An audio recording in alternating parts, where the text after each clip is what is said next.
له افغانستان سره د اروپایي ټولنې ستره مرسته. اروپایي ټولنې څومره مرسته له افغانانو سره کړې؟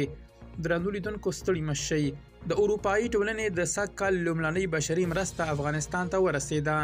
اروپایي ټولنې خبر ورکړی چې د 2025 زیږدیز کال د بشري مرستو لومړنۍ الوتکه تېره شپه ناوخته کابل ته رسېدلې. د افغانستان لپاره دغې ټولنې پر خپل ایکس لیکلي چې په دغو بشري مرستو کې 100 ټنه درمل او روغتیایي توکي ګډ دي.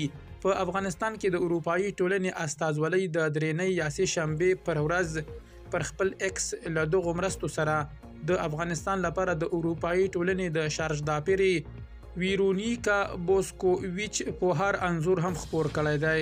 اروپایي ټولنې ډیره کړې چې دوی له خپلو ملګرو سره یو ځای د دغې ټولنې د مالی برخې له تامین سره په افغانستان کې له اړمنو کورنیو سره مرستې ته ژمن دي. دا مرستې په داسې مهال کې افغانستان ته رسېدلي دي چې مخکې د روغتیا نړیوالې ټولنې خبرداری ورکړی و چې د مالی سرچینو کمښت به د دغې ټولنې لخوا د ملاتړ 80% روغتیایي ځایونو د تړل کېدو لامل شي او 1.8 میلیونه نور افغانان به له لومړنیو روغتیایي چوپړتیاوو بې برخې شي. د افغاني سرې میاشتې سکرتر جنرال روح الله عبدالسلام په افغانستان کې د سره صلیب نړیوالې کمیټې د همکاریو له مسؤل رفیع الفقیه سره لیدلي.